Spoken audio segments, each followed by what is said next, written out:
Nuevamente Dios nos da la oportunidad de encontrarnos para esta próxima lección, la número 13 de nuestro curso bíblico, La Fe de Jesús. Explora las verdades transformadoras de la palabra de Dios en este curso bíblico. La Fe de Jesús.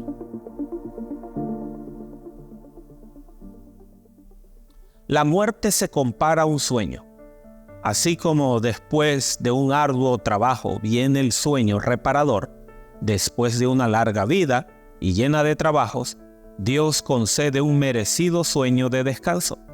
Juan 11, del 11 al 14. ¿Qué pasa cuando morimos? ¿Realmente sabe algo los que mueren?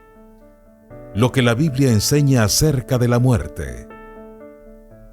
Pregunta número 1. ¿Quién creó al hombre y a la mujer? Génesis 1:27.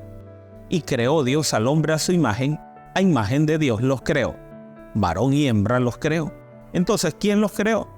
Dios es el creador del ser humano. Pregunta número 2.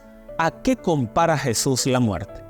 Juan 11, del 11 al 13 dice: Dicho esto les dijo: Después, nuestro amigo Lázaro duerme, mas voy para despertarle. Dijeron entonces sus discípulos: Señor, si duerme, sanará.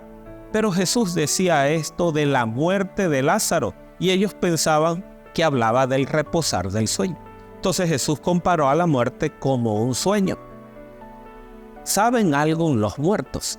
Eclesiastés 9, del 5 al 6. Porque los que viven saben que han de morir, pero los muertos nada saben ni tienen más paga, porque su memoria es puesta en el olvido. También su amor y su odio y su envidia fenecieron ya, y nunca más tendrán parte en todo lo que se hace debajo del sol. Los muertos nada saben. Pregunta número 4. ¿Qué ocurre con el alma entonces? Ezequiel 18:4. He aquí que todas las almas son mías, como el alma del Padre, así el alma del Hijo es mía.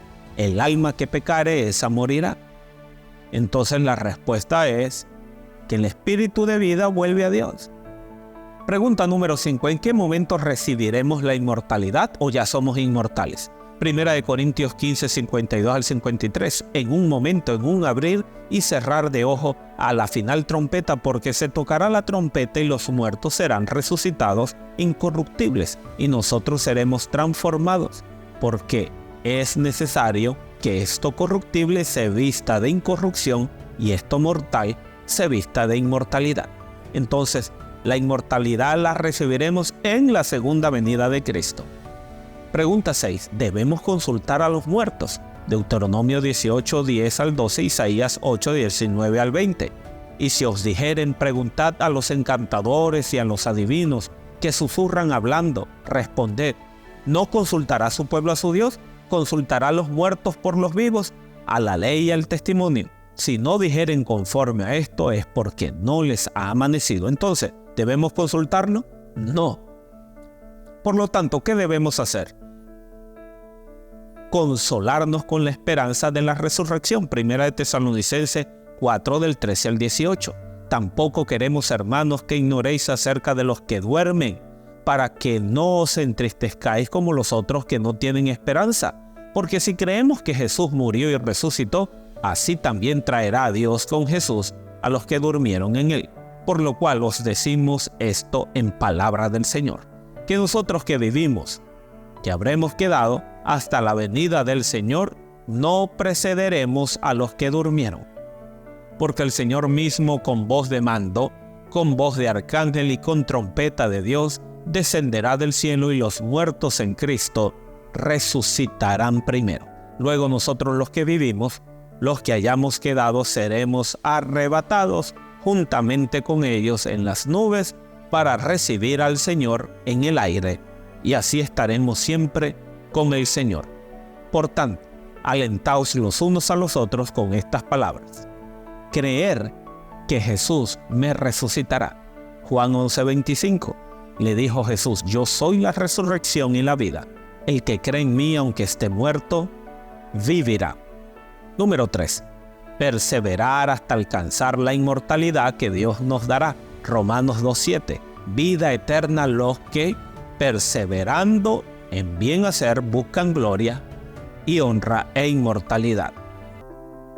El proceso de creación para dar vida involucra la unión de dos materias, sin vida en sí mismas, el polvo de la tierra y el aliento de Dios. Hay que señalar que el aliento de Dios produce vida, pero no vive conscientemente por sí solo separado del cuerpo. Polvo de la tierra. La muerte se define como lo opuesto al crecimiento biológico, la cesación de la vida. Vemos como en la muerte no hay vida, ni aún una forma distinta de ella. El proceso de la muerte es exactamente inverso al proceso de la vida, y el polvo vuelve a la tierra como era, y el espíritu vuelve a Dios que lo dio, pero ese espíritu es el poder de Dios de dar vida, no es algo que anda volando por allí. Los que creen, como bien dice la Biblia, que existe una resurrección de los muertos y a su vez creen que el alma es inmortal, entrarán en una gran contradicción, pues entonces, ¿para qué es necesaria una resurrección de los muertos si nunca los que murieron estuvieron muertos? ¿Qué es lo que Dios viene a buscar en ocasión de su segunda venida si muchos afirman que el que muere no está realmente muerto? Contradictorio, ¿no? Jesús dice en Juan 11:25, yo soy la resurrección y la vida, el que cree en mí, aunque esté muerto, vivirá. Hay una gran diferencia. Esta preciosa promesa nos asegura que la muerte no tiene que ser el final. Para los que aman a Jesús hay esperanza de vida eterna, pero los muertos nada saben, no andan volando por allí. Pero, ¿cuándo comienza la eternidad? Algunos piensan que cuando una persona muere tiene un alma eterna que sube al cielo o quedó en el limbo o en el infierno. Si fue buena o mala, está en determinado lugar. Pero ¿qué dice la Biblia? En 1 Timoteo 6:16 se nos dice claramente que Dios es el único que tiene inmortalidad, que habita en luz inaccesible. Él no fue creado, Él existe por sí mismo y no tiene principio ni fin. La paga del pecado es la muerte, pero Dios, que es el único inmortal, concederá la vida eterna a sus redimidos. Hasta ese día la muerte es un estado inconsciente para todas las personas. Cuando Cristo, quien es nuestra vida, aparezca, los justos resucitarán. Los justos vivos serán glorificados y arrebatados al encuentro de su Señor. Hay esperanza más allá de la muerte si aceptamos en vida a Cristo Jesús.